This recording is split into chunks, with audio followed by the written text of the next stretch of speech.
Schneider. I'm an ex-government worker who worked 17 years in the Black Projects, otherwise known as the Skunk Works. I worked predominantly helping to design and build extremely deep underground military basing. Thank you.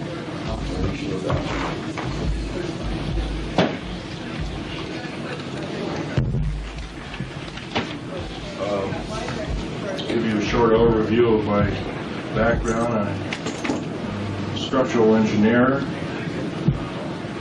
both aerospace as well as military applications. Graduate of University of Missouri as well as University of Manchester, England.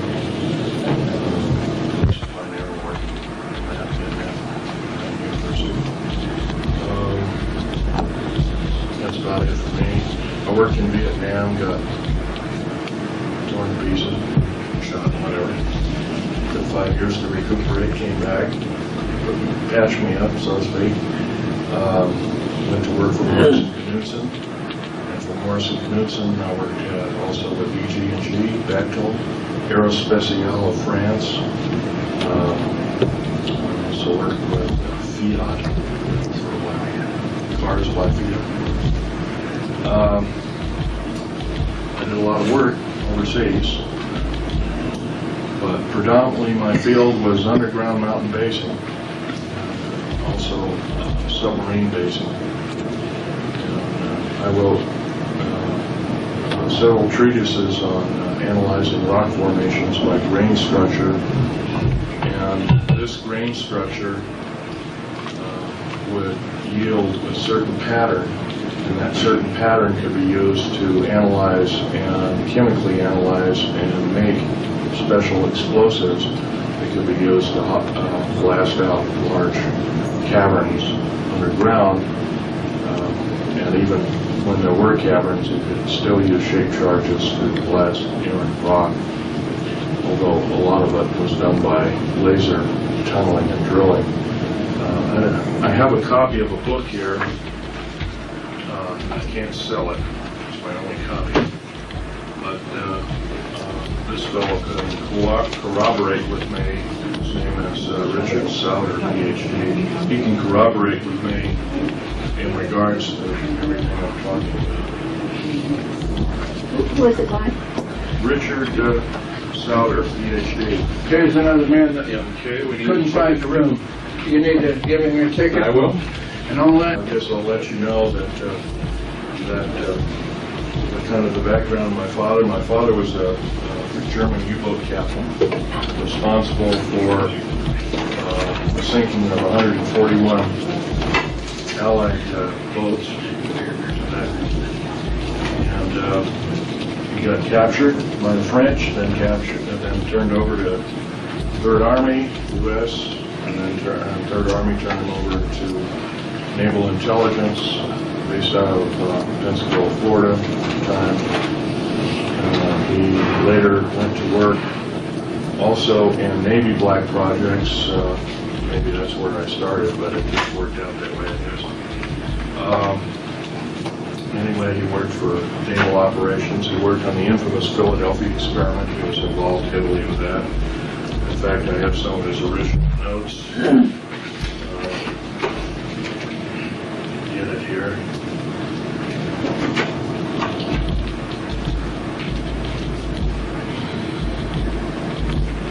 If you don't mind, just wait a second here. I thought I included them, but I guess I didn't. Strange, they were right here, too. Oh, here they are.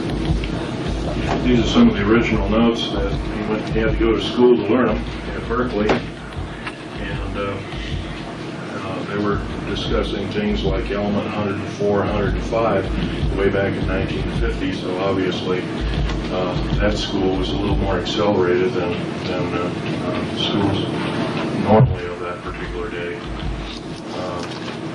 both in atomic physics and also in time variancy.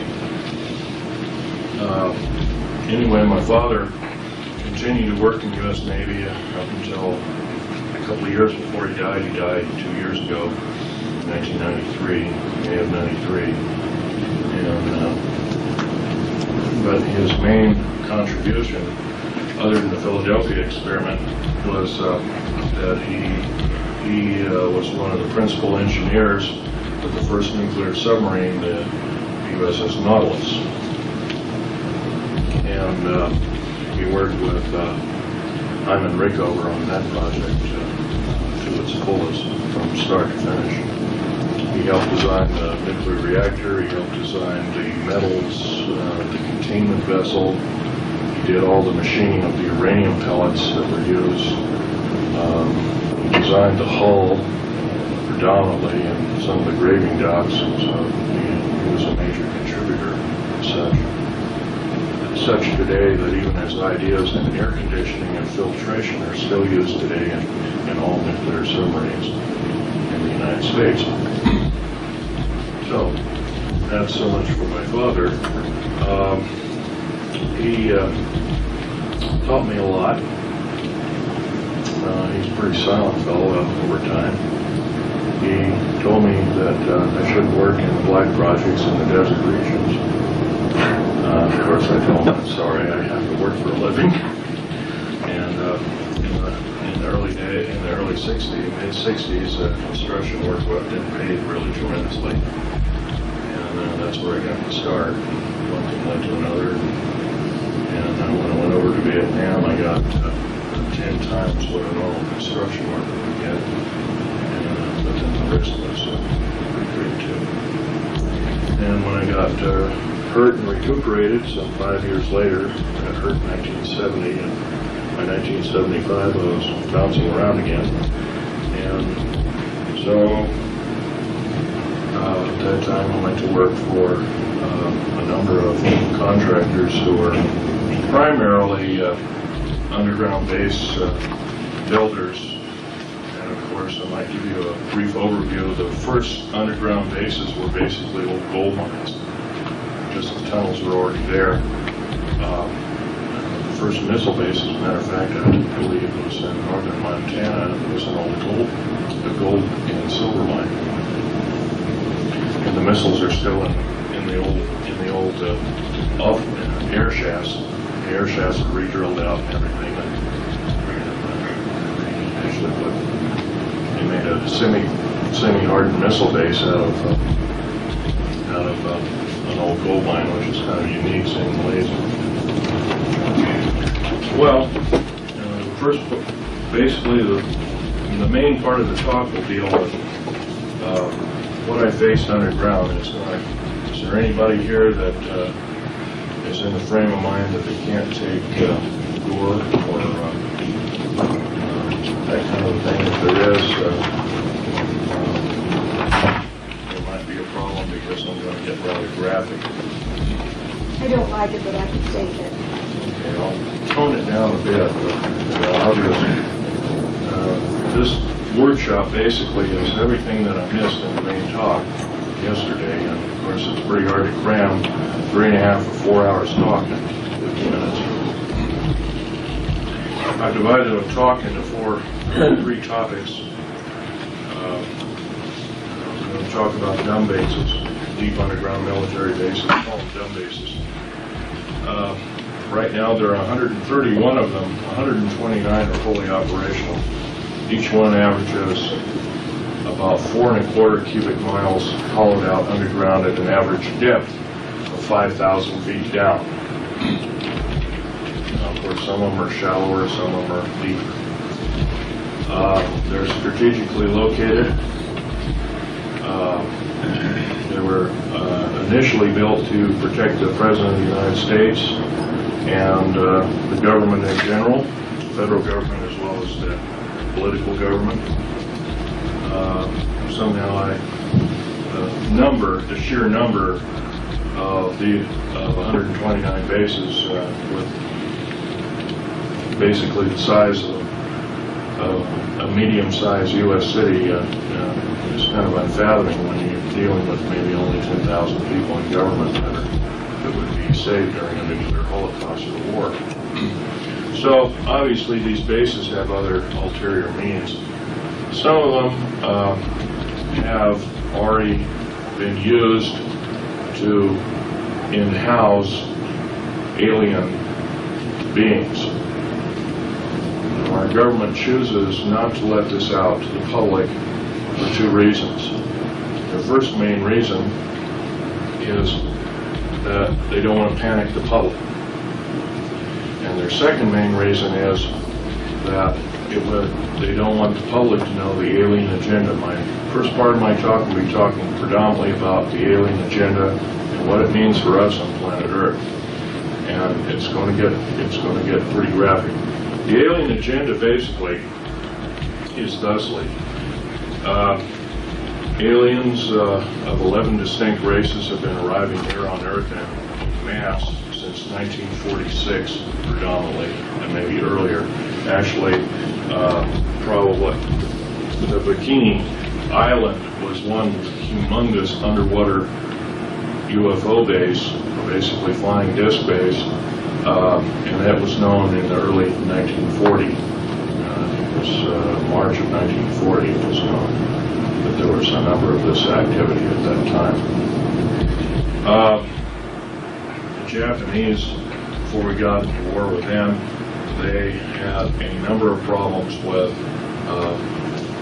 flying balls of light, as they called them, or divine second wind, as they also called them. They thought they were godlike. However, the gods don't come down and murder the populace, and so their idea of such ended rather abruptly. They became rather frightened after they declared war with us, hoping that if they lost the war, and this is strictly skeptical at this point in time because I've heard this from only 3 different sources within the U.S. Navy, that if we captured enough territory, maybe we could lick them, and that would solve their problem. But although that's pretty skeptical, can't prove that one way or not. The alien agenda basically is the takeover of planet Earth by another race of beings, or races of beings. The U.S. government has known about this alien agenda at least since early Hitlerian times, probably as early as 1933. The reason for that is the Third Army,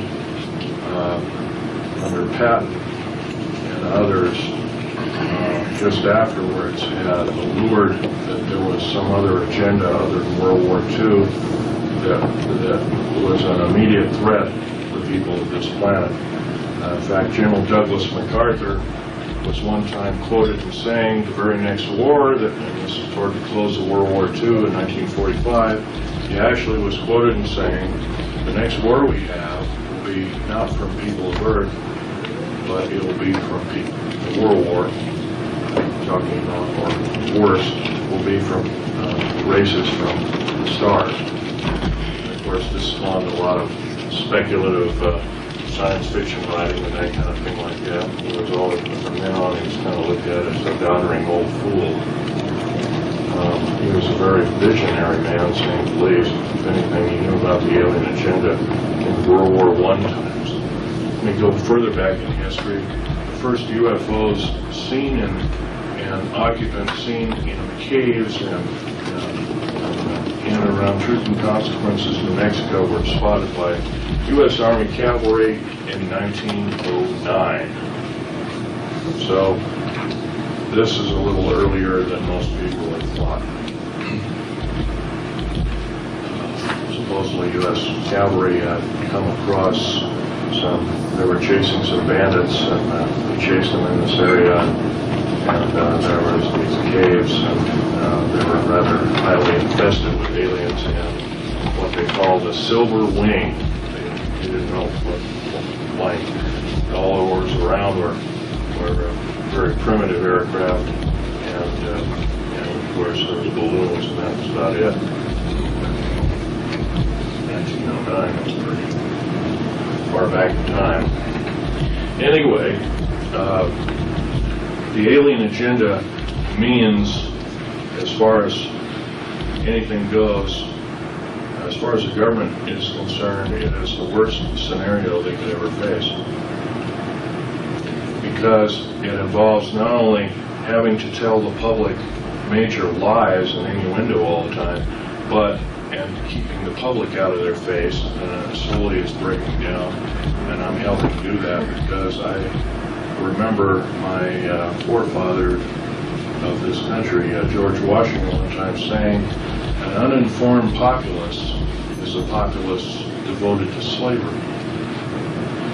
And so one must consider that if we become uninformed and we ourselves have to take up battle against this kind of a scourge, if we're uninformed, then we're defeated already.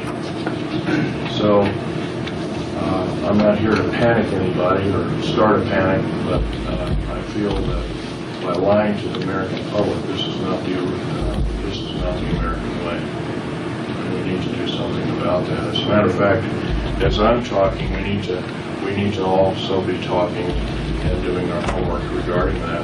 And there's a lot of people who say, well, I don't have the time. You can take 20 minutes a day, can't you? And we can go from there. You'd be surprised what word of mouth is after you found out one little truth, another, and pretty soon it becomes a snowball. But back to the alien agenda.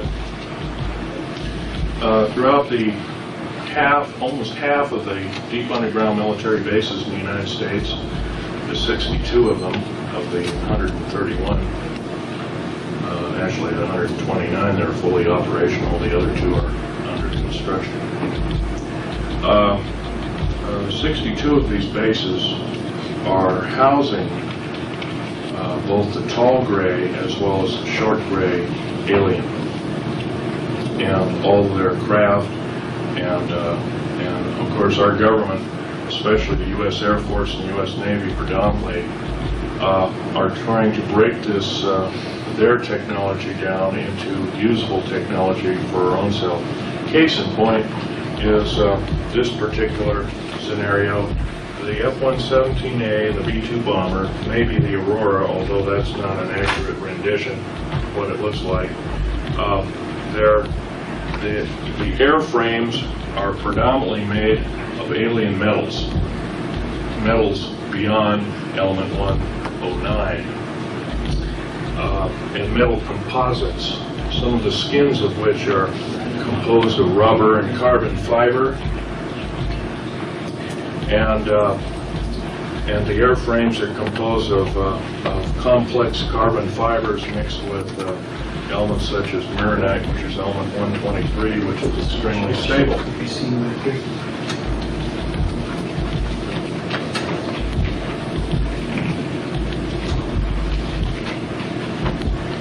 I just kind of slapped this together. It's not quite as professionally done as these, but this was in Saudi Arabia. But at that time they had 58 of these. This was half the fleet. And I'll give you a few statistics that these aircraft do. First of all, it's got a radar-absorbing material. That's the coal black coating. It's a type of a.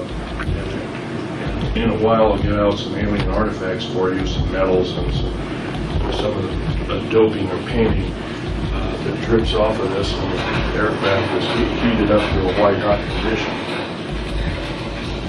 And anyway, these are specially hangared. They have to be kept cool. They have to be kept at a temperature of 60 degrees roughly when they're not moving. There's faceting on the edges. The faceting is a scalenohedral crystalline form. It's a crystalline form that predominantly does not occur on planet Earth, and it is an alien. It's once again alien technology that has been adapted to Earth-type or terrestrial-type technology. These ideas were first thought of in Soviet Russia, and later they were adapted. They couldn't use that particular kind of thing in the early 70s, and so one of their scientists defected, came over here and started to work immediately with Lockheed. His name was Subokov, I believe is his name. Anatoly Subokov. Alexei systems. This fellow was also a pioneer and such. His name was Paul Benowitz. He was going to go public with the UFO and the alien agenda thing. He was a CIA pilot. He was also with the U.S. Air Force. Of course, they couldn't let that happen, and so they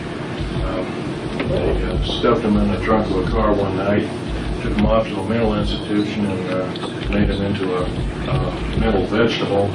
He can't even write his own name today. If it wasn't for a brother who spent $1 million and a sister looking for him, he had probably still been rotting away in some institution somewhere.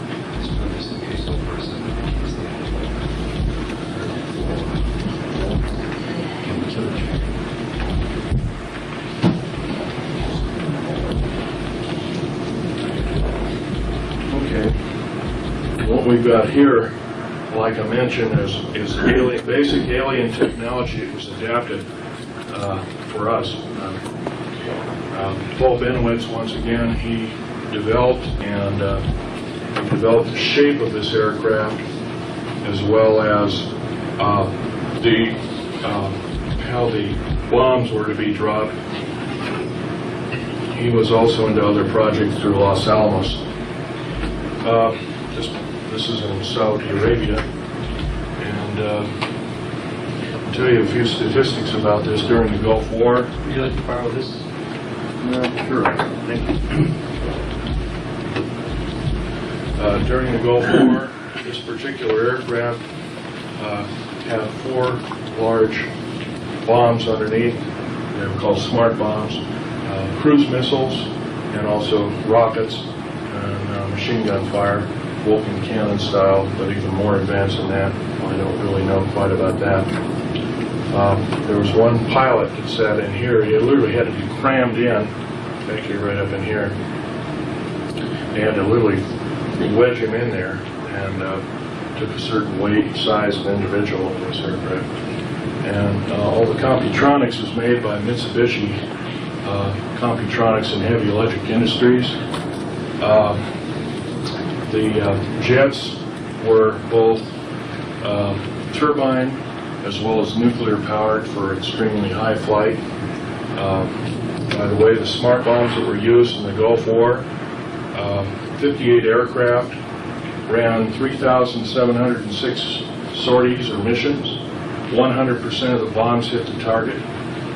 100% of the rockets hit the target. Shot up, completely destroyed the Iraqi air defense systems. It was a 100% system. Only one aircraft suffered one small hit, or actually where a missile just barely missed it, and it just chipped out part of that, but the aircraft was able to make it home. It was a minor repair. The aircraft's back in service. But anyway, now there's some 179 of these built. They're building about one every other month. They're a $208 million aircraft, while this one here is about a $188 million aircraft, and it's fraught with problems. Although recently the F-117A Black Jet, as they're known as, originally housed at Nellis Air Force Base, Tonopah Test Range, S4, Groom Lake, you name it. These aircraft employed a 3-dimensional radar. Everybody else's radar was 2-dimensional. The Black Jets employed a 3-dimensional radar, which was far superior. And Computronics 2 also had a Cray system to analyze bombing targets, and it was also the first aircraft where the pilot wore a helmet. It's called psychoenergetic range finding. It's a copy from the Russian technology, Soviet-Russian technology, where a pilot can think in his own language and arm his weapons and pick his target from his computer. It's still employed in a second and third generation. It's extremely accurate. It cannot be faked. In other words, if another pilot decides to commit sabotage and jump in the cockpit, the plane won't even begin to run, let alone any of the missiles firing or anything else. So it's kind of a unique system. It's kind of like the signature gun, and of course we've heard about those in different movies and whatnot. Now we have the Aurora, which is a trans-atmospheric vehicle, and the Aurora, there's 4 of them currently being tested. I know that's been refuted too by a couple of local gumshoes before my lecture. He says, well, the Aurora doesn't exist, Phil, you know that. I said, well, really? I says, well, I guess you don't think this exists either. And that was a picture, that was this map. He said, no, that doesn't exist either. And I said, really? Interesting. I suggest you have a seat and learn something. But they have one surpassing the Aurora. Yes, there are 2 other prototypes that are small space shuttles capable of speeds in excess of 40,000 miles an hour. And plus, we also employ 29 prototypes of flying saucer and are successful in piloting those at up to 90,000 miles an hour in the atmosphere without burning up. That's doing something, because when you push, you go beyond Mach 3, actually beyond Mach 2.7, you ionize the air around it, and you cause the elements of the air to actually catch fire, and you need a force field around that system to exceed Mach 3 or Mach 4 without burning up, because you'll be as hot as a glowing meteorite coming in at about 30 or 40,000 degrees. Anyway, the Aurora, there's 4 of them flying. They fly day and night. They have 12 people in it as a crew. They can have a skeleton crew of as few as 6. They can basically leave Tonopah Test Range at 7 o'clock in the morning, do a complete loop around Russia and China, take all the pictures. They're predominantly a spy plane. They can take pictures, come back for lunch. That's how rapid it is. They attain from basically 0. Once again, this aircraft, and this aircraft are anti-lifting bodies. They're not conventional winged aircraft. A flying saucer theoretically is a circular wing. These are not. These are anti-lifting bodies. In other words, it takes an incredible amount of speed before they're able to take off. This is once again, this is all part of the one world government type system. I try to stay away from the political end, but it's kind of like the one world government system. Take over the planet, and hopefully we don't have to tell the people of the planet what the alien agenda is. The alien agenda is was probably never meant, the aliens never meant that we were going to alter the bargain, but the aliens were the ones back in 1954 who cut a treaty with us saying that, well, we'll give you a list of the people that we implant and the cattle we mutilate, and we'll give you the reason why and everything. Of course, that never happened. And they kept altering the bargain until finally, in 1979, in Dulce, New Mexico, I was involved in that operation. We had gone down there to build an auxiliary base in the southern end of Dulce, New Mexico, already existing base on Archuleta Mesa. And lo and behold, when we drilled down, we found aliens were already in there and have been in there for some time. I can tell you, when you're standing, say, as I am here, to where this gentleman is over here, and that's an alien gray who's pretty much 7 feet tall, and the meanest looking bastard you ever saw, and not looking like a human being, you kind of get petrified. And as an engineer, of course, I didn't carry a regular big clunky 45 or anything built, because it would get in the way. I carried tools and other kinds of things on my belt, and I always carried a small pistol, Walter PPK, with a 9-shot clip, 380. And I emptied one clip into 2 of these alien critters, as they call them, and yes, they are mortal. but I got also, as soon as that happened, as I was reloading, I never got the clip into the gun. They hit me in the chest with some kind of particle beam weapon that gave me a very high dose of nuclear radiation, similar to cobalt radiation, but not quite, even more nasty. And I was in isolation afterwards for 50 some odd days, 57 days all total, and it took another couple of years to recuperate. And once again, I was in, my body was in a traumatic situation.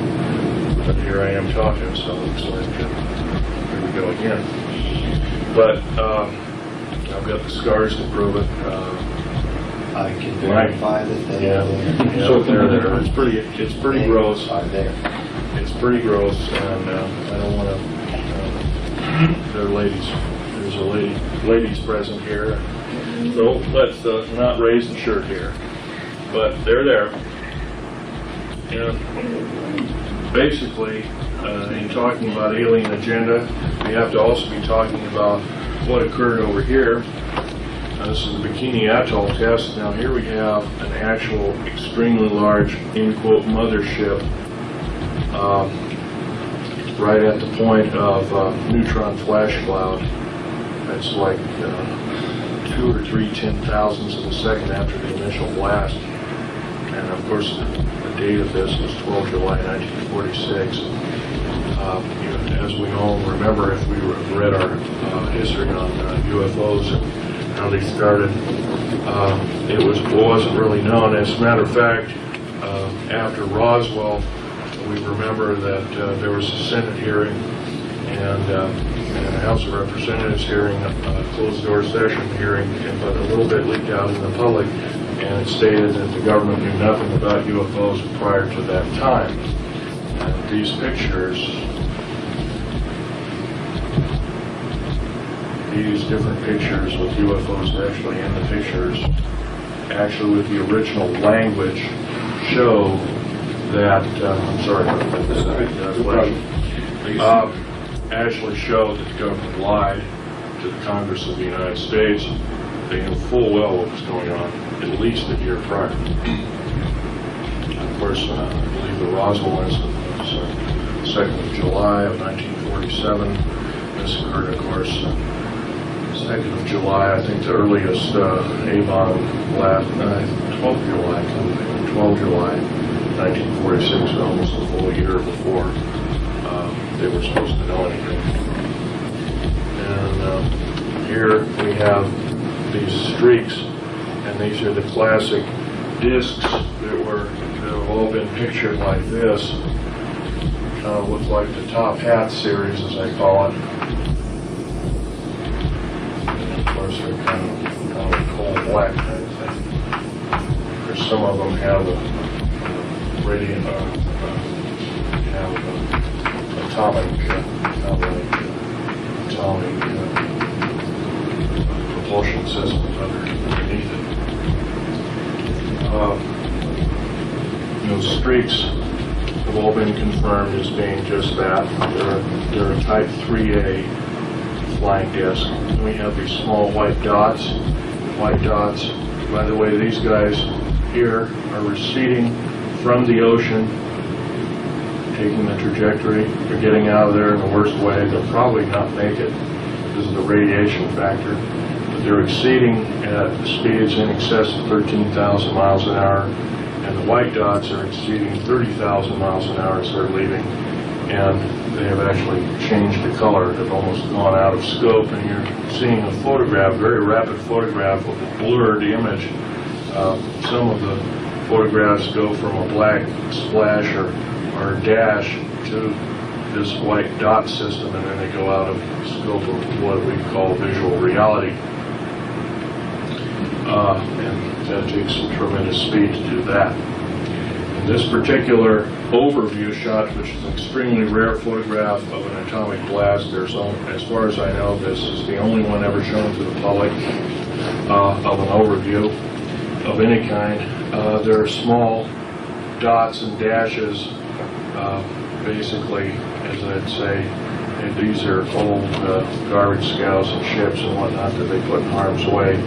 see what the reaction would be of an atomic blast. And I'm sure the atomic testing was conducted predominantly in case we had to be prepared in using atomic warfare to fight alien influence, and they needed a cover story, so this was the Russians and the Cold War and everything was just a perfect cover story.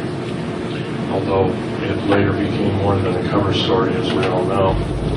These particular photographs also show small dots and dashes, as I would say, and all of them have been confirmed. Now this black system here in the atomic cloud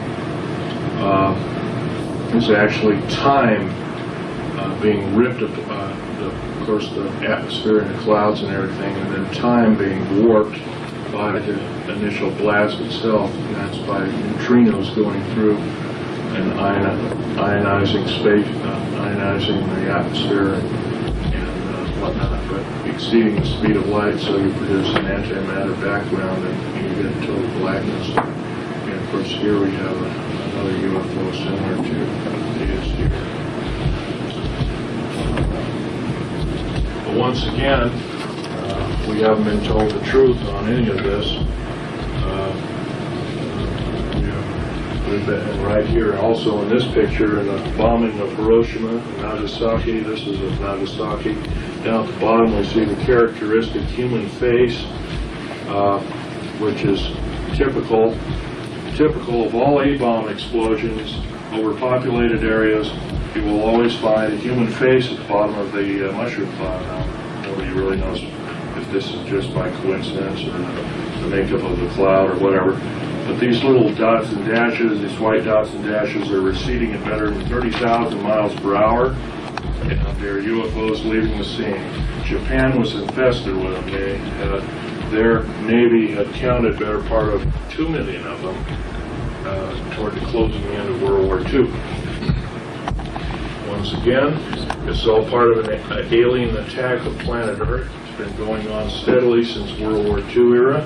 It's still going on, only now is subverted into large quantity, large groups of human beings being actually abducted and implanted, and that's according to the Roper report, which is part of the Remington Rand Corporation, who did the reporting, the Bigelow Holding Company.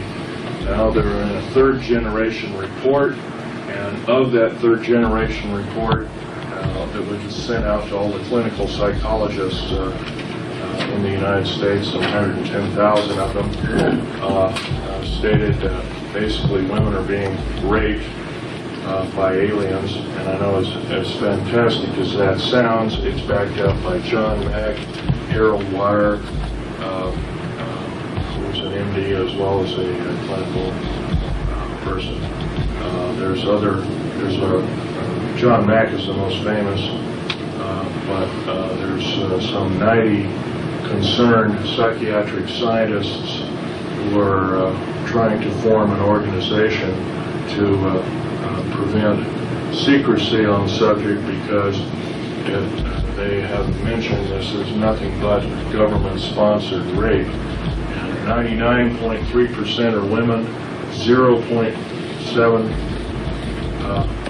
or 0.7% are men. They're abducted, implanted. So it's predominantly a female type monitoring system. So once again, the alien agenda is to disturb the natural progress of the human race, and to alien agenda means. And of course, there's another thing to mention: any outer space alien, regardless of who they are, how benevolent or how evil they are, they're a biological hazard, because we have no defense against their germs. Absolutely none. In fact, they can kill us just by being around. I developed something like jungle rot. I still got it on my feet and on my back, and because of the Dulce, New Mexico thing, I get free hospitalization for the rest of my life. I think I'm a good guinea pig, I guess. But theoretically, that's from being around inside that cave at that particular time. That's the first time I've told any of you people that, but that's basically what it's all about. Different time here, I think we're doing already. Well, we've talked about the dumb bases and the black projects predominantly, and the alien agenda. I would like to stick to another subject called Strategic Defense Initiative. Of course, this could very easily be, as mentioned by my late friend Ronald E. Rummel, who was murdered, incidentally, by the 3 people who conspired to kill him. One person did the killing. One was a NSA officer, and one was an alcohol, tobacco, and firearms officer. Both are in custody as we speak. The third gentleman is fighting extradition. He's in Czechoslovakia. Most likely able to successfully fight extradition because they don't follow the U.S. law very well. Anyway, the Strategic Defense Initiative is probably, instead of preventing incoming missiles, although they're now that most nations favored and otherwise have nuclear missile technology, is probably some form of outer space defense against outer space attack, and it's pretty primitive indeed, but it's better than nothing. And the second part of my talk will be aliens and the alien agenda. I've already touched on that. Old alien bases. And like I said, Bikini Island, according to what was studied after the A-bomb blast, that some of the caves that were infested with out-of-place artifacts dealing with UFOs and other kinds of paraphernalia had rock forming around them, so they had been basically an alien junkyard in shallow seas for probably the better part of 10,000 years. So they've been around. That you might call an old alien base. Dulce, New Mexico is another old alien base, or kind of a botryoidal or clear agate had formed over some of the parts laying on the floor of the existing base, and it takes an extremely long period of time for, geologically speaking, for this to form.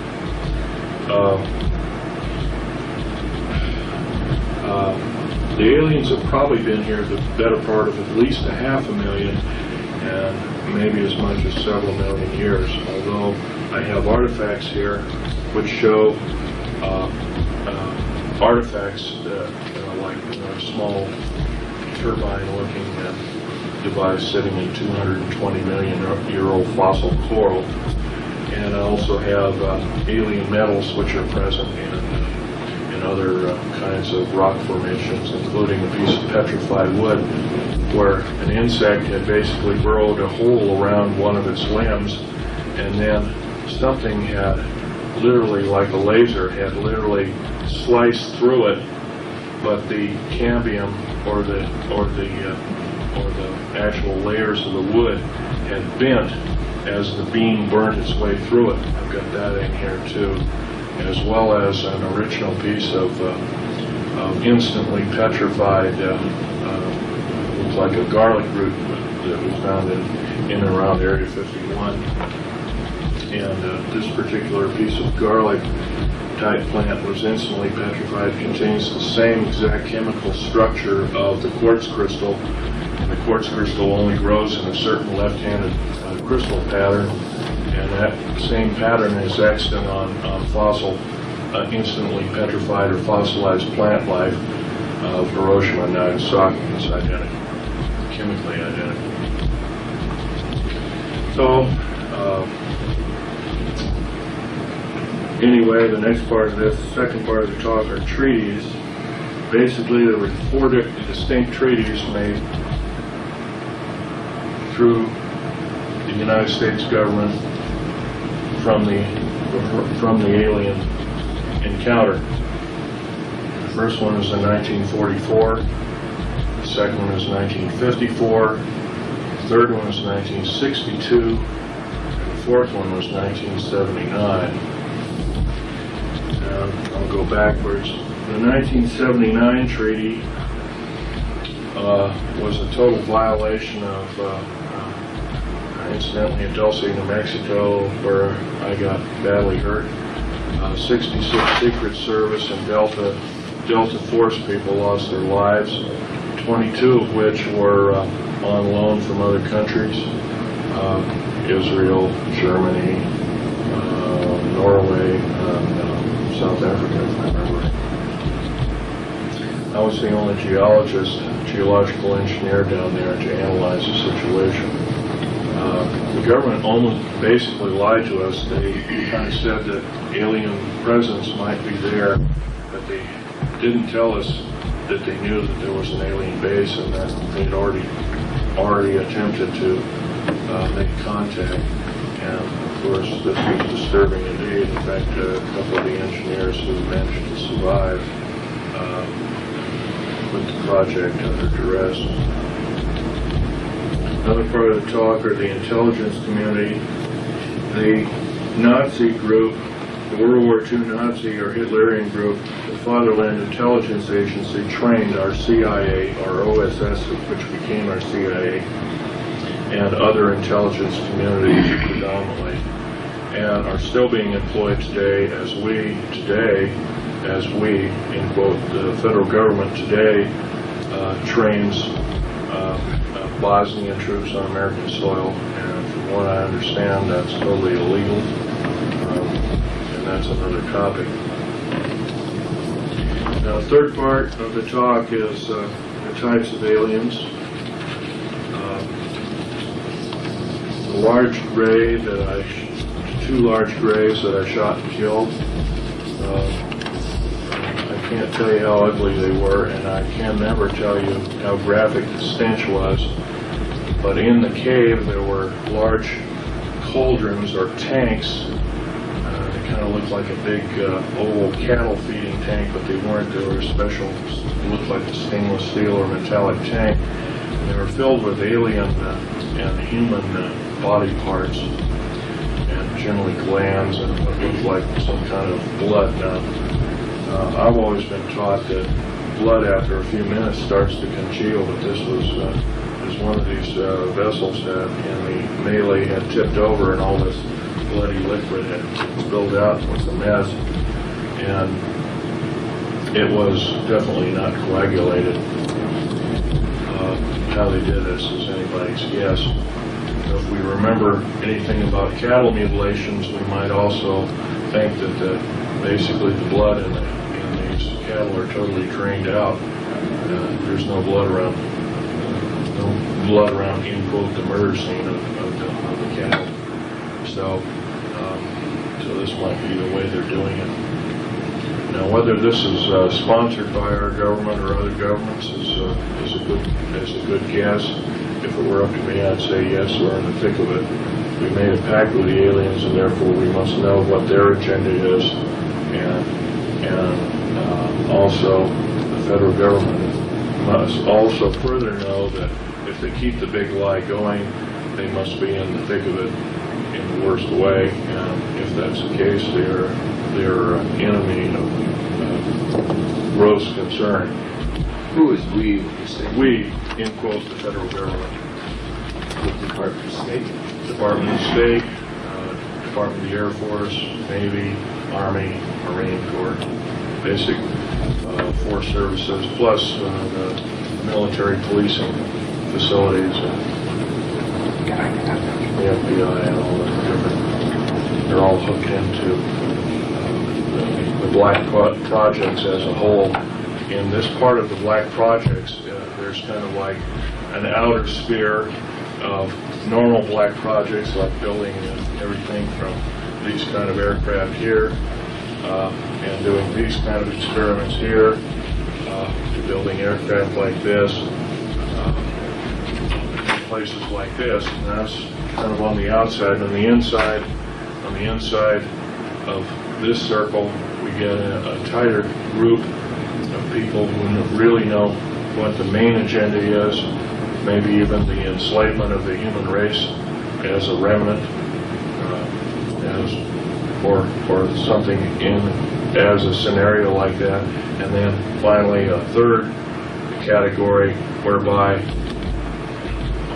none of the other two categories would even hint at the possibility or the horror of what's happening. And it's a very compartmentalized system. I can only begin to guess, even though that I've been in the thick of things from the outer core to the second core level, but I have no idea what's in the third core level. No way at all.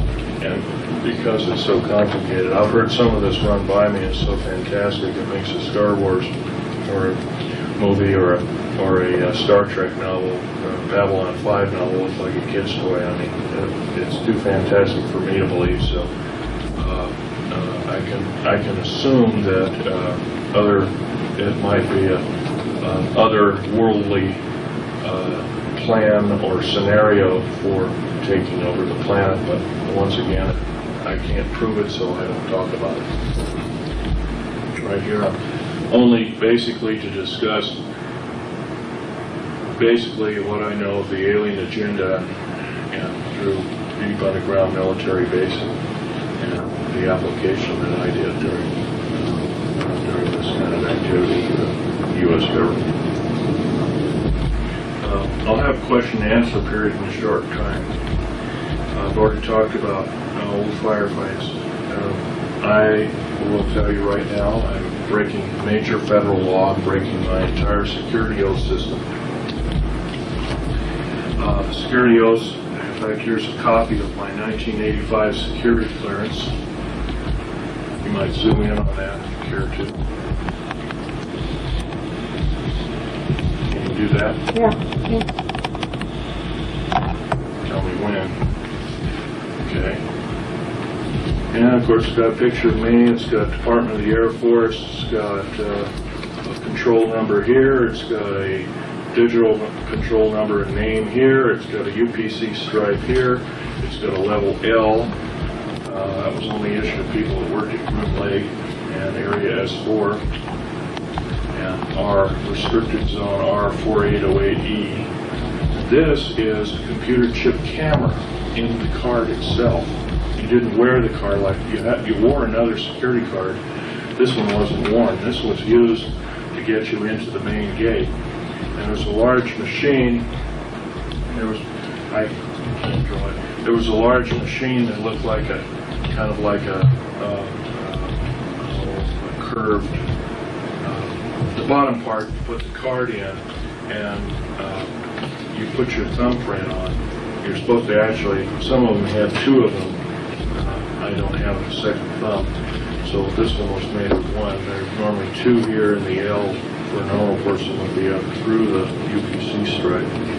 So there was one, and I put my thumb there on the bottom, and if it would flash green, I'd flick the switch, and then I'd insert the card in the second part of the control unit, and there would be a thing that would hold my forehead, and I could block off my left eye and I'd stick this thing up to my right eye and take a picture of my retina.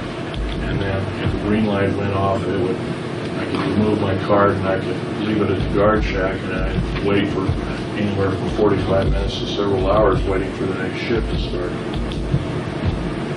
I'm breaking all my security oaths by coming out in the open and talking about this, because not only are we dealing with a kind of technology, I believe, that we should be out, that should be out in the public. It should, at least this kind of 50 and 60-year-old material should be out in the public.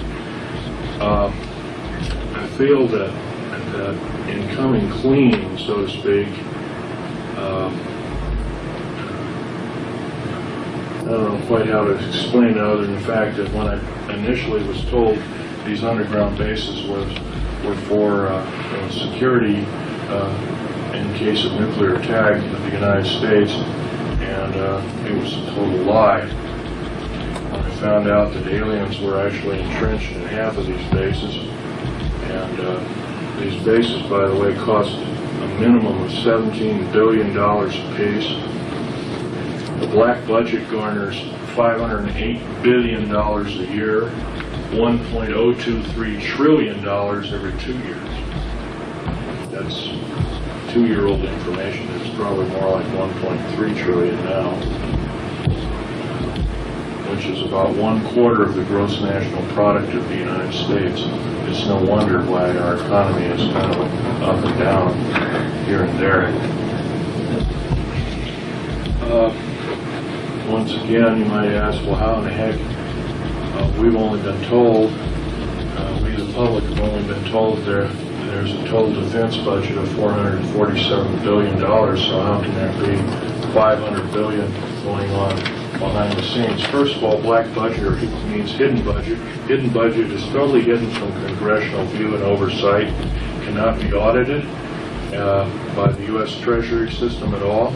It is a separate, independent taxing body entity within the federal government structure, which, by the way, is illegal. Totally illegal. It's primarily financed by drug operations by the CIA and the NSA and the Drug Enforcement Administration, and now the FBI is implicated also. Recently there was an FBI man who came out of the cold, so to speak, and told all, only to find himself murdered, and he took a vacation in England, got himself murdered. That was in the paper about 3 years ago. Anyway, 9 attempts on my life have been taken, all since the 1st of January of this year.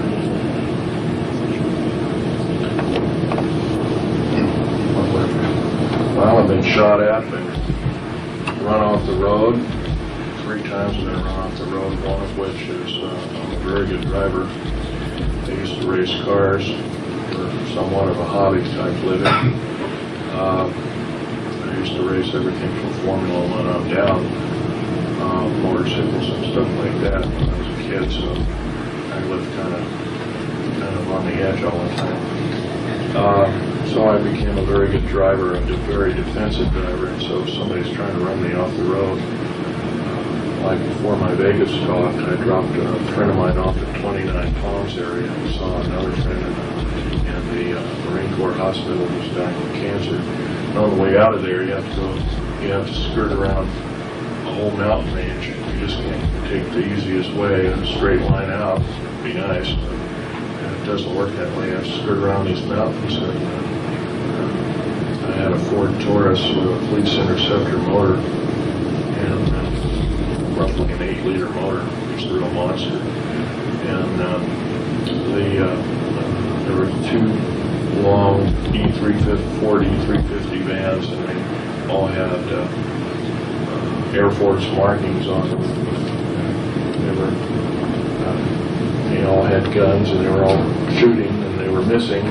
And I flew by them and took a picture of their, as a blur, I took a picture of them, got a very good picture of their license plates. And then they sped up and tried to squeeze me in this way, and then finally I just slid right in the middle of the road, and the road was just wide enough for basically one-way traffic. And one of them rolled over and kept going down for about 300 or 400 feet down a very steep ravine. The other one was a shallow ravine about 10 feet deep. And I just kind of peered over, got the hook of my seatbelt, peered over, and there was a big fire started on down there. I could hear people screaming, but I'm sorry, that's their deal. I just kept on going. That was one way.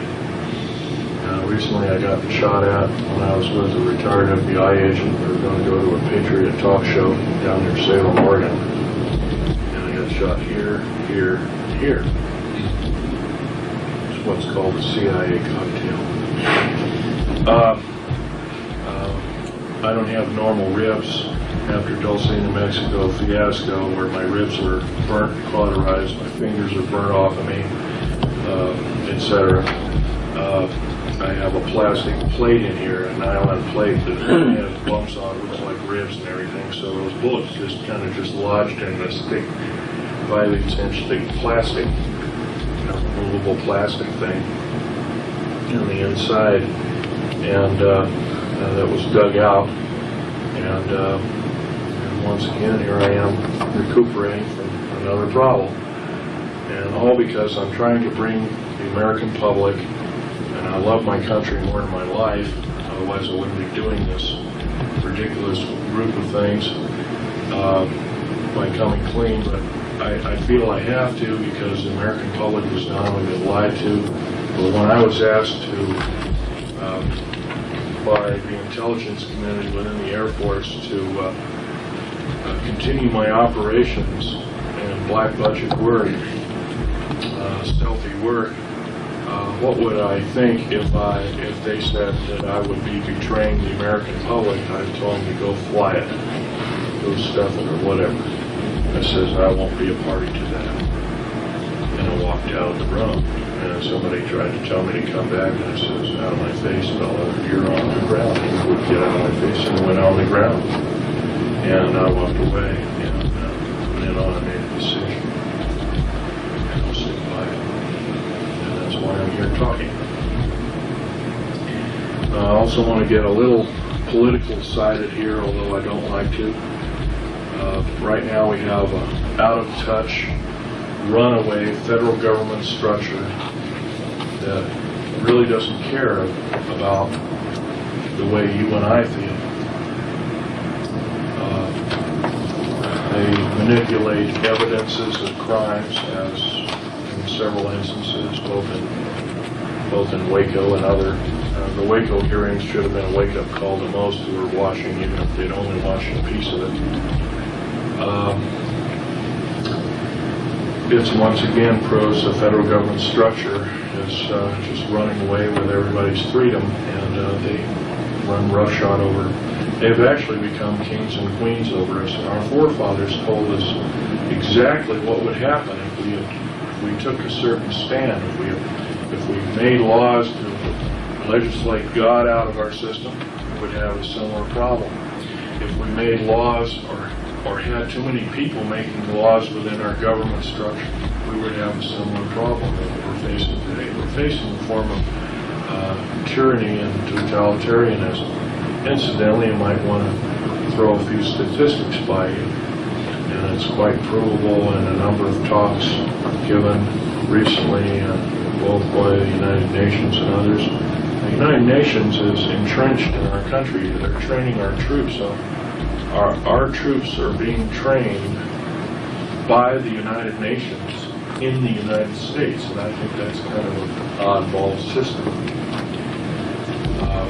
Russian troops are being trained on basically Montana and North Dakota and the northern tier states, Washington, upstate Washington, etc. There's a stockpiling of Russian tanks and hardware by the U.S. Army. For what purpose? Also, we have purchased at the cost of some $38 billion all the Russian nerve gas.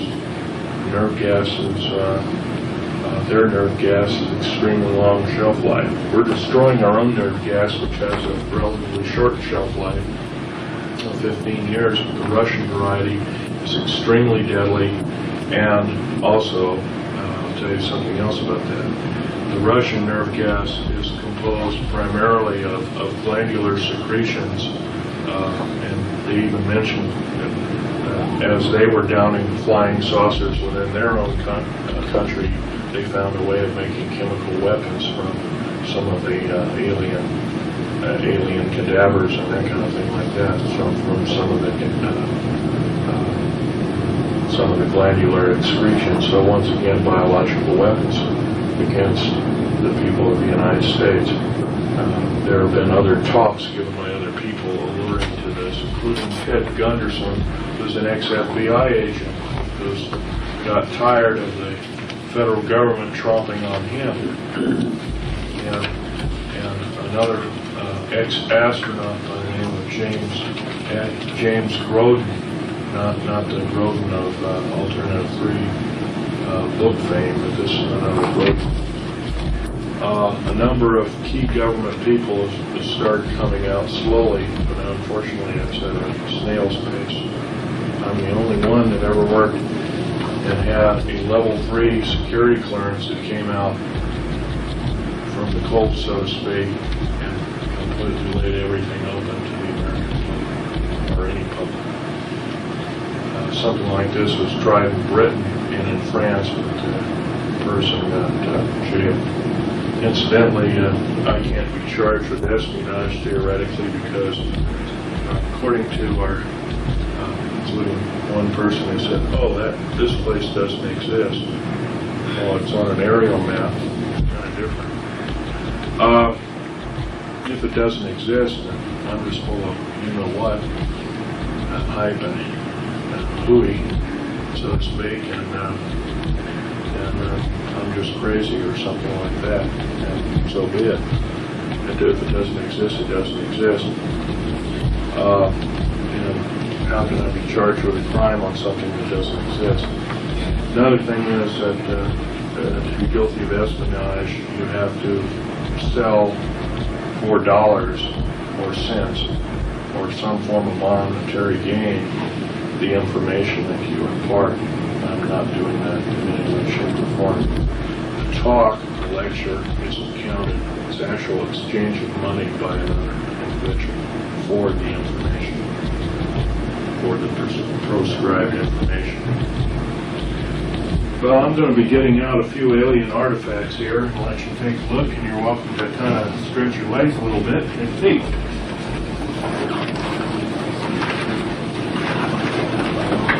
Clear off some of these things here so you can see them. Talking about, if you look at very carefully, and I'll leave my hand lens out for you to take a peek. By the way, when you use this hand lens, you want to get right up on the object like this. You'll see a line going straight through with the wood layers, the cambium coming this way as whatever went through it, burnt through it. It's very interesting. Awesome. And there's another out-of-place artifact, or blue part, so to speak. This is another fossil. This is at one time a cave mushroom, a fossil plant. Something cut it absolutely perfectly, like a laser, cut right through the thing, and part of it slid off, and it later got perfectly petrified, similarly to the Hiroshima and Nagasaki atomic bomb test with a similar signature. Here's this petrified, instantly petrified garlic plant. Incidentally, this is 65 to 100 million years old. This is 105 to 130 million years old. And this is roughly 30 million years old. It has the exact chemical makeup and structure of quartz crystals formed on its surface, and on the internal structure of the plant itself, which the top part, of course, the sprout is all broken off. This is the sprout underneath it. And the quartz crystals are identical to material found at Hiroshima and Nagasaki at the Three Tropics bomb.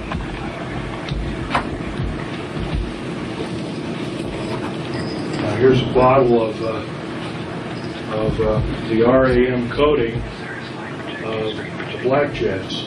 Of course, when they come in after their mission, they're glowing red hot, and they drip this particular material off on this in-coat tarmac. This isn't tar, it's a special cement, and it just drips. And maybe some of these aircraft, you might see drip spots like here and here and there and different places. So this is the material, it's like lava that drops off of it. It also contains certain alien elements, or alien reproduced elements. Here's a piece of fossil coral from Jordan, having a small particular non-fossil. It isn't a crinoid. Some of you might know what a crinoid fossil is.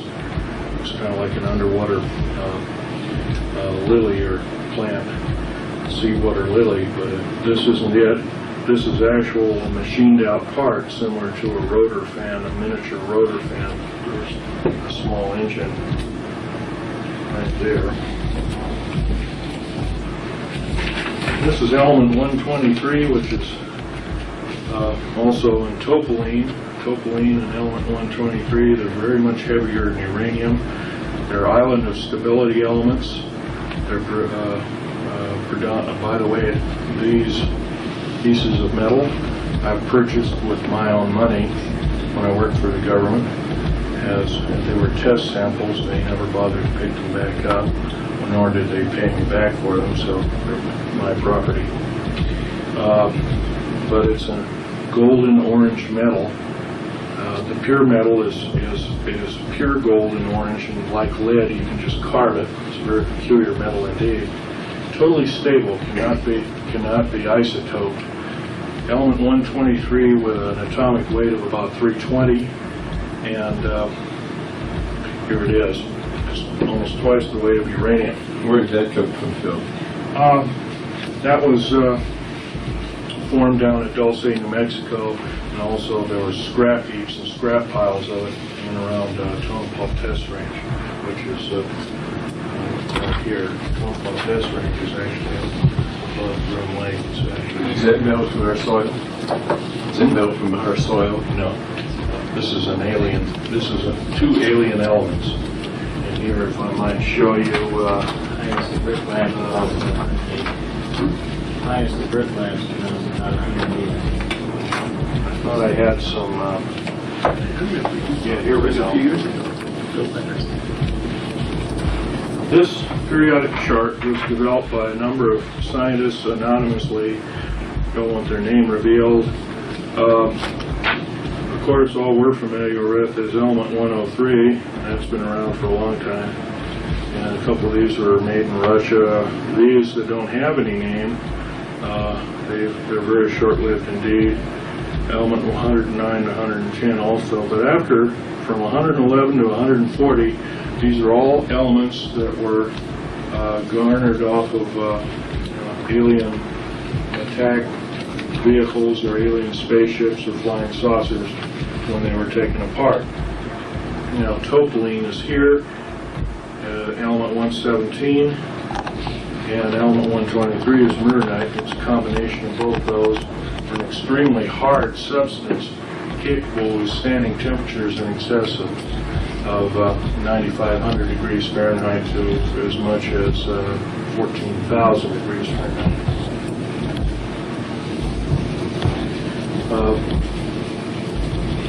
This piece of material is it's kind of in a fleur-de-lis pattern. This kind of material is lighter than lithium. Of course, lithium is number 3. Might want to point out it's number 3 on the scale. It's a terrestrial element, but this is somewhere between 2 and 3. Between helium and lithium, it also is an alien element. It's what they call a mixture, an admixture element. It's extremely light, and it's used in the airframes of all black jets and F-117A, B-2, and B-1, B-2, and B-30, or the Aurora series. And it comes in a scalenohedrocrystalline form, which is alien. It's kind of a dead giveaway.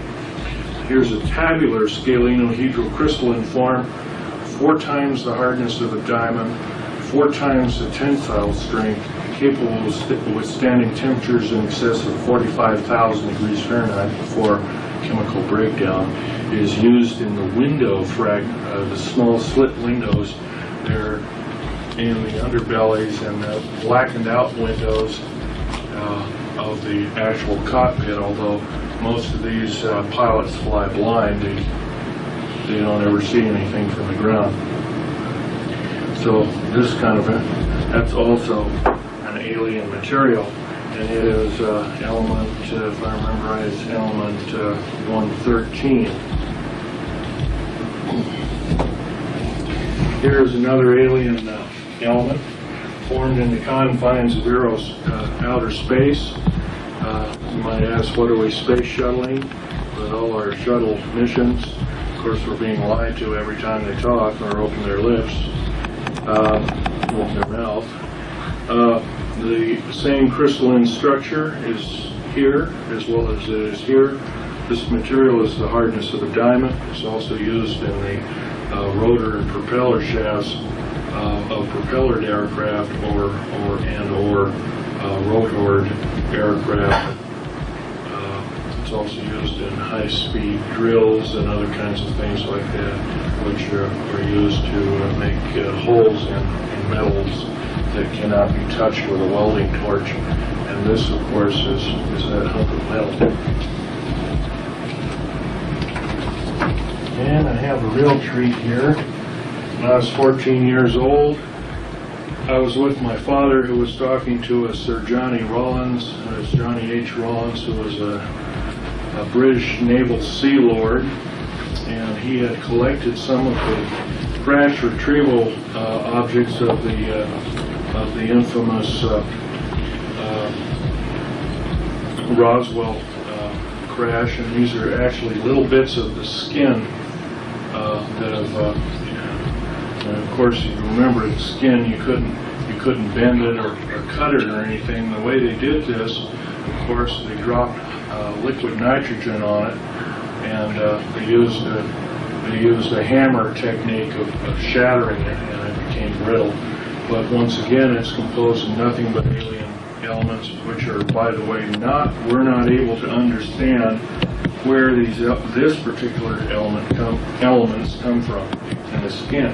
It's the thickness of the sheets of paper you're writing on, and that's all that's needed to be meteor-proof and missile-proof and everything else. And these things have crashed, of course, and they've also been shot down by luck, predominantly not by skill. And I'll let you look at that, but you can handle these other things, but don't handle this. You say they've been shot down, Phil. How would they have done that with a Charge projectile? particle and beam weapon, as well as a railgun. Reusable railgun. And, That works so like the shotgun, you spray it out. no, not really. A railgun is an electronic gun that shoots a projectile of about 25,000 miles an hour, much faster than any rifle. I'll have a question and answer period. You can come up, take a look at these artifacts. Here's a couple of magazines. Spotlight. Anyway, here's the Alien Digest. They got my friend killed. Here's some of my father's notes. Those are blanks there, but here's the famous popular science about secret airbase. By the way, if it doesn't exist, how come they printed it? Here's the Nazi saucer. That was done by Vladimir Chezersky, who was a Russian space engineer of some fame. Here's the new periodic chart of the elements. And you can go ahead and look through it. Incidentally, here is a unique piece of hardware too. It's an ordinary gold watch. The only thing unique about this particular gold watch is that it's a Waltham, but on the back, on the reverse, it's made in Montauk, New York. It just happened to be used by my dad in the Philadelphia experiment. And it happens to be keeping a rather accurate time. Anyway, I need a seat, and I'll let you look. Can we get one of those tires? Actually, the heaviest is the Mernite, that kind of gold-looking material. Be very gentle with these. These aren't normal specimens. And one person handling one piece at a time.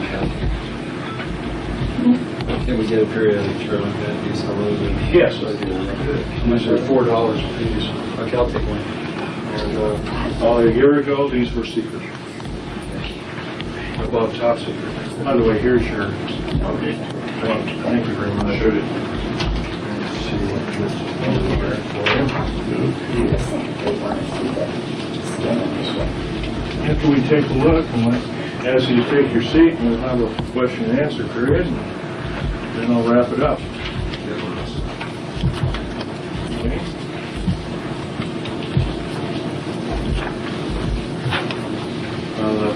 Aerial maps are $2 if you want one of those. Those are actual aerial maps used at Groom Lake, and those were made in 1966.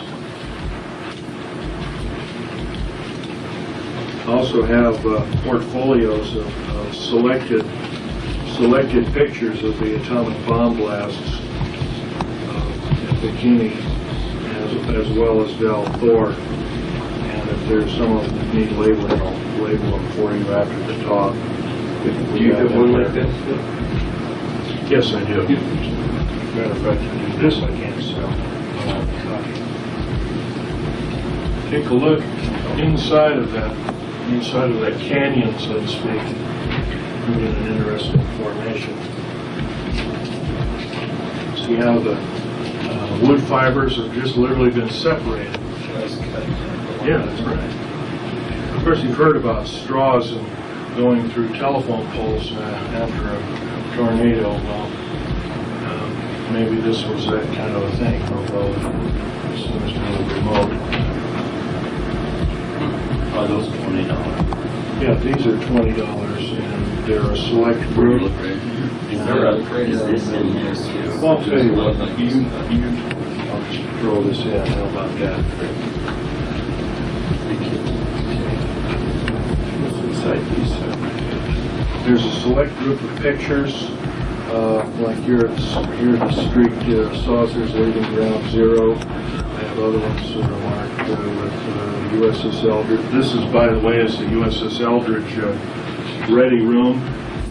It's a ready room aboard the USS Eldridge, and I think Al Bielek will verify that. And that's one of their. I think how many ready rooms? Is Al here? Yeah. How many ready rooms were aboard the USS Eldridge?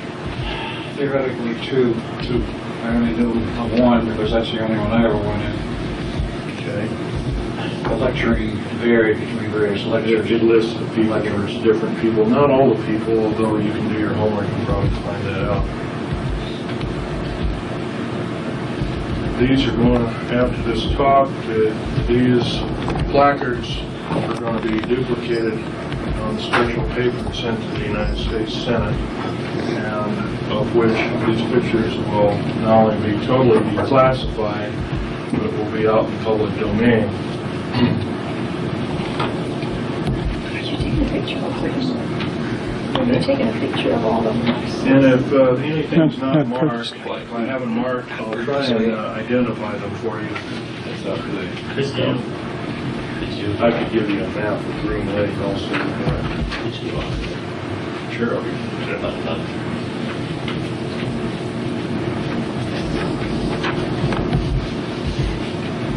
Pen doesn't work.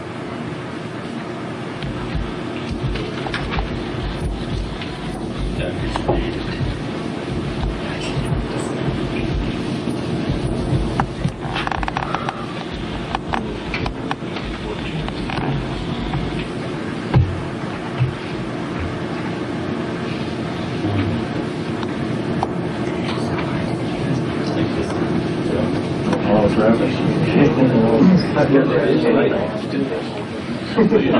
Yes. What a difference. This is the heaviest one? Yeah. It's the hardest one?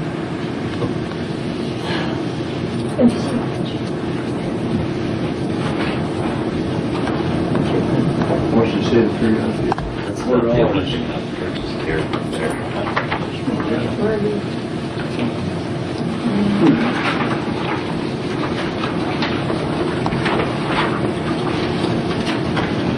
So from here I give a couple more talks. I am uprooting myself. I'm probably going to live in Idaho. Want to go through a boat? No, I don't think so. No, don't get along. So there is one. It's a shame. I kind of like the guy actually. This is the stuff that's good for the stuff? Yep, it is. And what is that called right now? It's called RAM. I call them the fellow who sent them to me, the Aurora drops. Sent to me by the base commander over there. Because I did enough work on this. I helped do a lot of Navy aerospace applications. radar absorbent material. This product?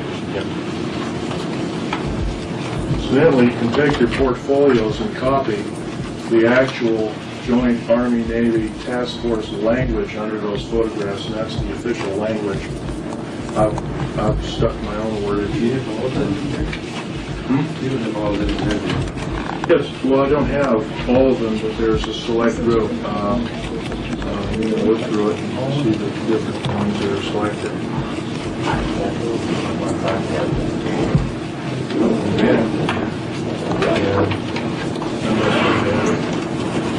You know, that's 2 years ago, you said? Yeah. You got A-bomb disease, aplastic anemia. Somebody occurs, atomic war veterans. Atomic era veterans.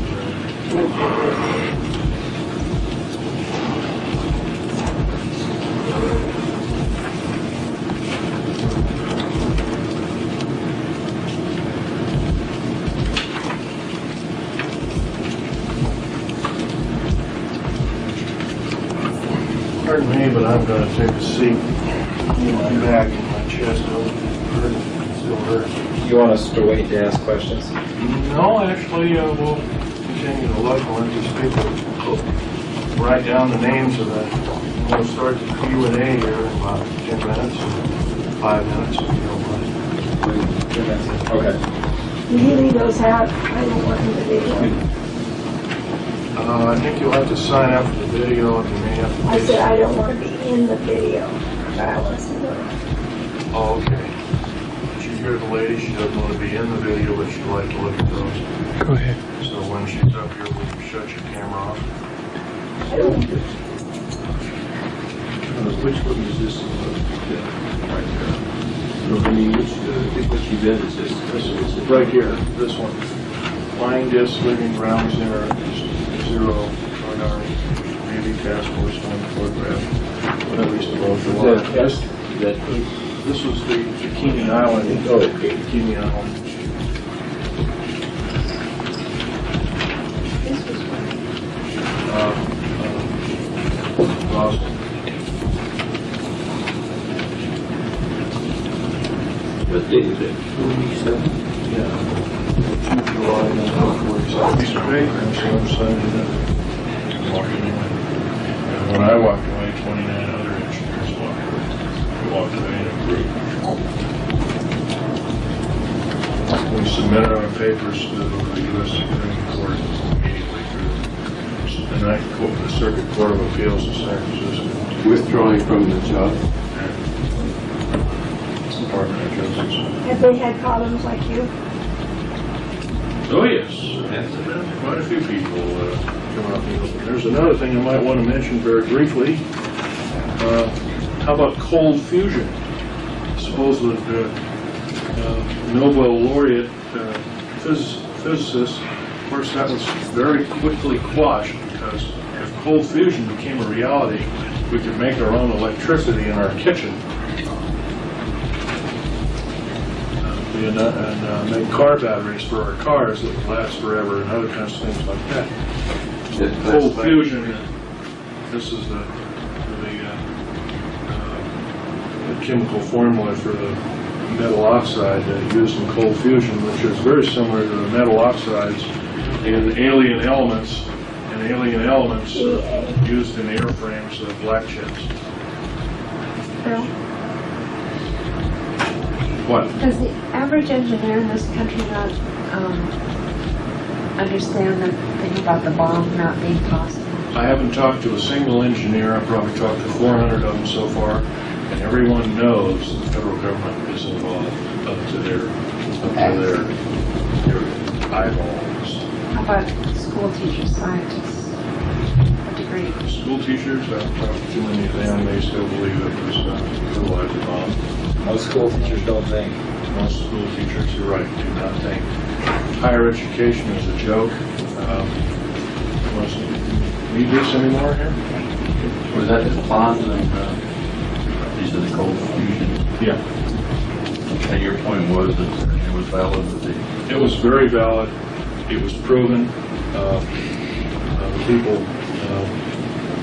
donated the award to Greenpeace at the end of it all. I'm a proponent of them, and I guess they do pretty good work. Anyway, the award was $140,000 for their discovery, and the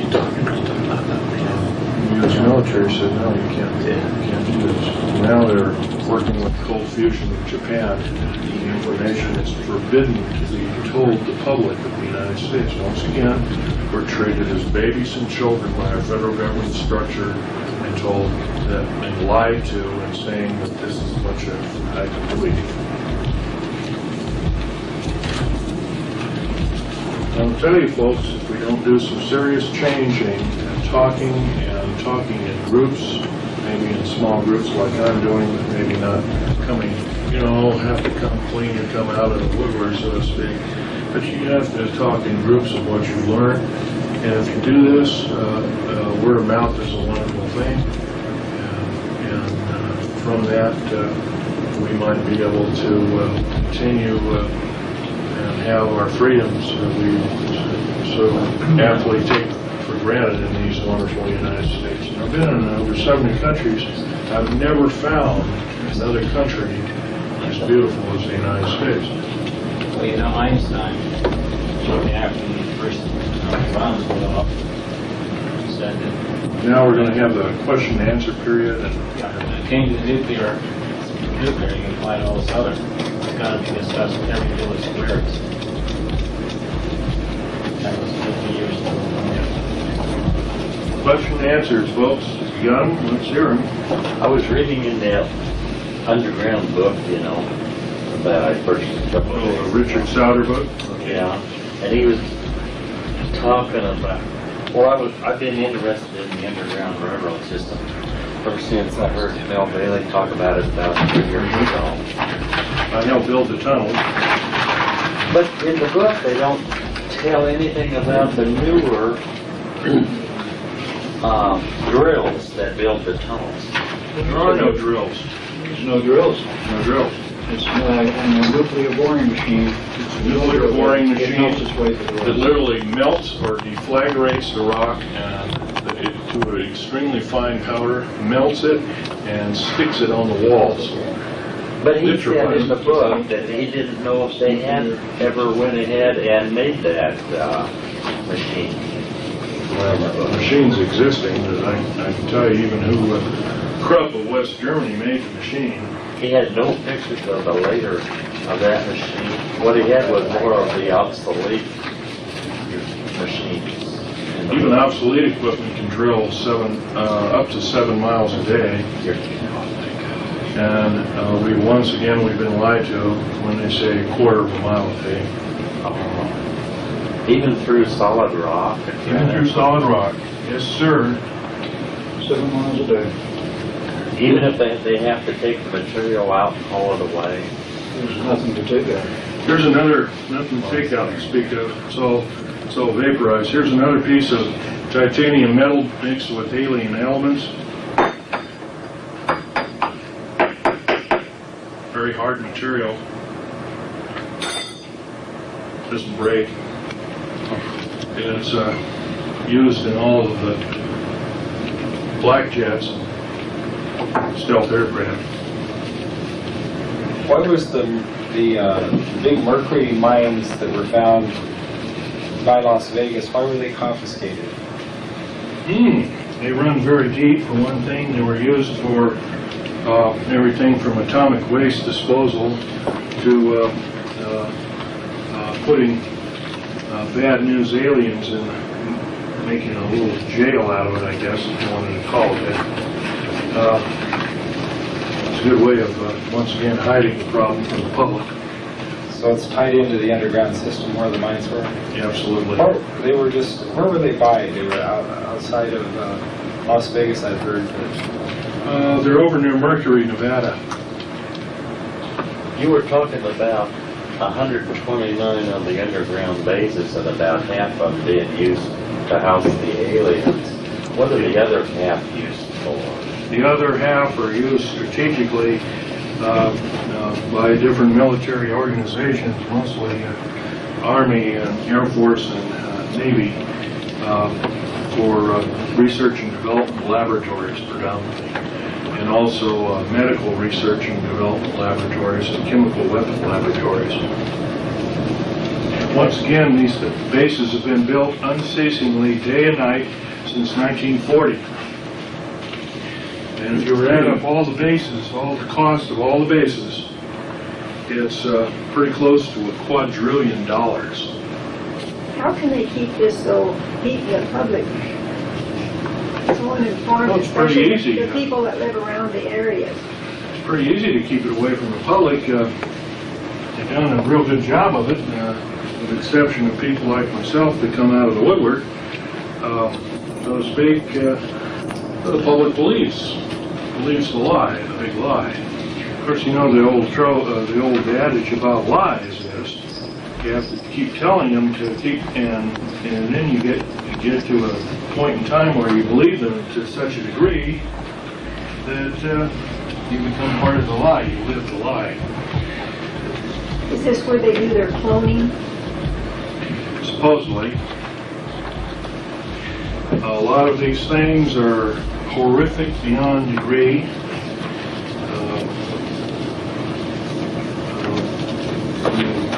Traumatic events that I went through caused me to get professionally taken care of at Bethesda Naval Hospital, among other places. And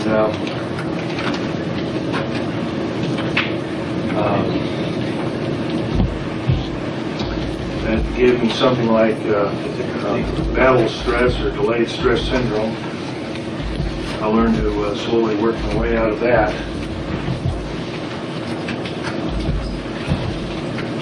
It was not easy.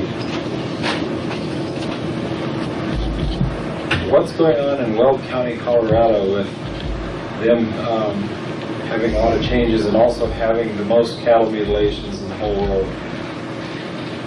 Cattle mutilations are government-sponsored alien operations and have been since they were first started in 1967. Actually, they were probably going on much earlier. And the upshot of that was we allow the aliens to extract glandular secretions from animals, mixing them with their own.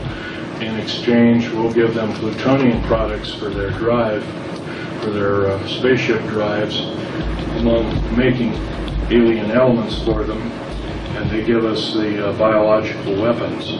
Isn't that a nice, horrible scenario? So this kind of stuff is bad news indeed. By the way, being a U.S. citizen in good standing, I can't stand it anymore. I think we can do better. And if our government officials will not keep, in other words, if they keep telling us the big lie, keep reporting the big lie, I think it's time we not only vote them out, we demand them out. We impeach them out. And if we can't do that, I advocate just what our founding fathers say. Federal government structure out of control is totalitarian slavery. And we must vigorously fight them out. And of course, the trouble is with revolutions, folks, they always end up killing their own people. And I don't advocate the overthrow of my government. But right now, my government is not in touch with me, or you, or anybody else. And it's kind of mood after that. What again was the number of estimated alien downed craft? Pretty close to 800,000 all total. As we speak, the Russians are shooting down 2 a day per province within motherland Russia. The Southern Hemisphere, 6 per day. The United States, 1 per day. And Europe, 1 per day. It's a full-scale invasion. Just because you don't see them over the White House. By the way, You wonder why don't they? Well, Billy Meyer sees them different. First of all, of the 11 groups of aliens there are, 4 of which are benevolent, 7 of which are very evil. Can you expound on the ones that are good or benevolent? Well, the ones purported by Billy Meyer, the Pleiadians, Pleiadians, from the 7-star cluster, the Pleiades. That's one of the groups. There's another group from the other side of Orion, another group from about 3,500 light years out, supposedly still with us. I don't remember their name offhand, but they're a very small individual, human-looking but childlike, but very large cranium, very large heads. IQ is off the scale, and they can do no wrong. They're the angelic type. They don't fly around with little wings or anything. By angelic, I mean that they can't do wrong. They physically can't do wrong. Inspired Spielberg and They weigh about 30 pounds. E.T. movie.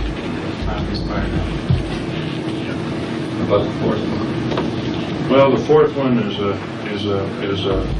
really 2 groups, and they're extremely tall individuals. They're predominantly ocean, deep ocean.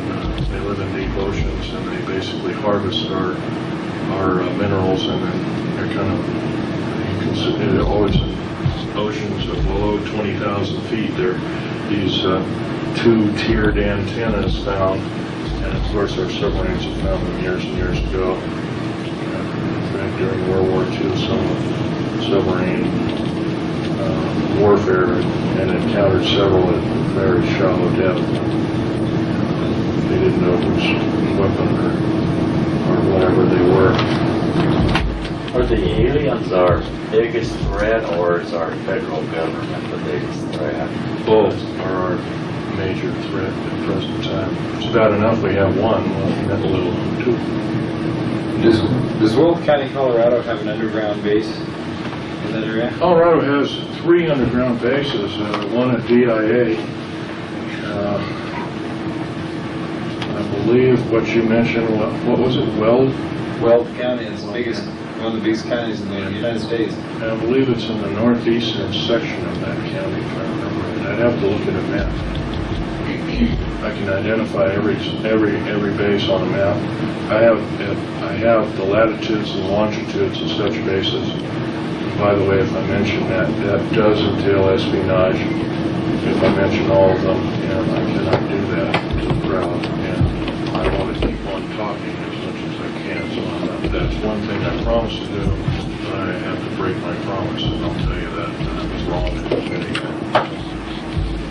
I encountered something when I was back east. I visited friends up here. You'll have to speak up, otherwise. I visited Minnesota. I was coming back and I decided to take a different route to get off of the interstates and take U.S. Highway 36 across northern Kansas.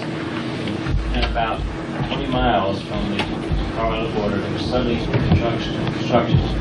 36 was completely cut off. And detours went way around, and I didn't do that. I just went down in front of I-70.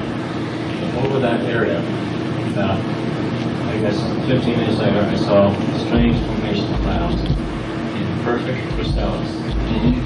They're, and I was convinced there's something very active. And it was usually cut off in U.S. highways. the name of those clouds is, if I can interrupt, is altocumulus lenticulatus, or lens-shaped clouds. Almost always predominantly, there are 2 kinds of clouds. The kind, if you go up to Virginia City sometime in April or May, you'll see these clouds that come right up, roaring up to a steep mountain. You'll look at them and they'll just disappear. They'll cease to go over your shoulder. It's nothing. It's kind of that's altocumulus lenticulatus A, and the B kind, it almost looks as like a black thunderstorm-like cloud, and they always have metallic discs in the center. And if you take your camera, your eye won't probably see them. The camera will pick up metallic dots within that cloud structure, and those dots can be professionally analyzed, and you'll come up with the conclusion of the Earth flying disk. Incidentally, you hardly ever see those clouds more than 23 miles from mountains. I had that one was at least 200 air miles, straight line distance from Long's Peak, which is one of the nearest big mountain level. So you can easily see this mountain I had level. spotted such near Portland, Oregon, and took pictures, submitting it to a TV radio station, and it never got on the air. I wonder why. But they're rare clouds. If you ever have a chance to take a picture of them, you should. What causes the clouds? Well, the natural formation, of course, is altocumulus. They're extremely high cumulus cloud formation. Of course, cumulus is a building, it's a big, kind of like a thunderhead or a thundercloud. It's air currents rushing up, and of course, with the altocumulus ones, balloon-shaped or cookie-shaped clouds, you have air currents rushing up. Air currents rushing up and air currents rushing down, and what they do is they compress the clouds, and then there's air circulation, generally in a clockwise or counterclockwise measure. I studied weather when I was in high school. That was one of our curriculums. But you've got it right there. It's a man-made one of sorts. Well, yeah, I mean, the A-bomb is the A-bomb cloud is a lenticulatus. We're downing one a day in this country. Wouldn't it seem logical that there would be more people that would be aware of debris? No, I'll tell you why. As soon as one is downed, they're attacking certain northern tier state Air Force bases, predominantly. If you can get on those bases or stray onto those Air Force bases without getting arrested, good luck. But if one of those craft is down, they seal off the whole area, period. They being the federal government, police and whatnot, Air Force police or whatever, air base or army base or tank base or whatever you got in that area, they seal off the whole area. Anybody caught in there is shot on sight or they're immediately arrested and detained. By the way, a military base can circumvent the U.S. Constitution and Bill of Rights. An Indian reservation can do the same thing. Is this what our government was supposed to have been laid out by our founding fathers? I don't believe so. I think we can do better. I know we can do better. I also know that our present government's stature is so punitive, it's very reminiscent of early Nazi days with Adolf Hitler.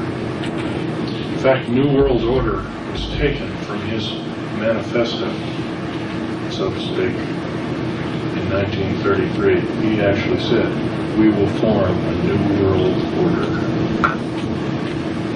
Where was the third one in Colorado? You said one was DIA, the second one was the northeastern part of Weld County. One is down, I believe, you know where Telluride, Colorado is? Yeah. Okay, it's due east of Telluride by about 13 or 14 miles. And you can't miss it because if you take some of the side roads, you'll see vented air shafts coming right out of the rock. That's typical of an underground base. Or if you're traveling along by car, by jet, you'll see a truncated mountain. Remember the truncated mountain? You saw as we were curving around going to Las Vegas, and the plane was banking like this. And I said, "Hey, Al, look at the deep underground military base." And the cockpit door was open. It says, "Oh, God." And what they did is they did this and worked around, and just as you got your camera out. Right. I already had a picture of it. And that was, by the way, one of the bases at S4, because it had circled around Area 51. That was one of the bases. So I actually saw it from the air instead of from about 30,000. How deep are they? They can run. The deepest deep underground military base is 2.5 miles underground. The Dulce base is 2.5 miles underground. That's pretty close to 13,000 feet. 5,280 feet make a mile. Don't have any temperature, high temperature drops. No, as a matter of fact, in certain sandstones, you actually get a lower temperature than ground surface. And water. Water leaches out. Of course, that has to be sealed. Protective sealant, very difficult in some cases. By the way, this ring I'm wearing has a sapphire. When you blow mountains apart, there's sapphires in mountains. I had that professionally cut. Where it kind of is a good luck piece. It's a blonde 6-ray star sapphire, American star sapphire. It's been working. Yes. You might have. I had it cut and polished and setting made in Las Vegas. Some of my different days. Yeah. Well, what about when you're just driving along and there seems to be nothing around, and you'll see these white pipes coming out of the ground with turbines on the top? Exactly. That's that one? That's one type. There's one of those It's an in air shaft. Denver. I mean, I've seen them along the highways in Denver. It's like industrial or commercial stuff over here, and then all of a sudden you see all these white tubings along the highway. Those are air shafts. Some of them are run very deep. Some of them are run only 400 or 500 feet underground. You know, you don't have to be a military tactician to see that's very vulnerable. You plug those things up and pump some bad gas down there while it happens. Well, I guess I'm not a tactician and such, so Yeah. that's kind of moot. Yeah, that's one way of telling. Yes, sir. Are there any of those underground bases in Nebraska or Kansas? In every state, there's at least 2. You know where they are in Nebraska? I'd have to look on a map. I couldn't tell you. How they office, Beg pardon? how they office, Air Force Base. Yeah, probably off it. Maybe it goes to me. That's also where they took some of the alien remains and saucer remains right off the bat. Off at Air Force Base. Okay, any more questions? One more question. Do they have underground base up by Sedona, Arizona? North? Yes, sir. Yes, we do, and it's a very deep base indeed. In fact, they're going to make it deeper than any other base. They want to take it 4 miles now. What's it called again? Sedona, Arizona. Is that one that's just A north? lot of the, I beg pardon? Just northeast of there? Yes, just northwest. Well, that's all, folks. I think I better leave some time for Al Bailey. And I better munch a sandwich before I become an alien. Anyway, thank you. It's been a real pleasure.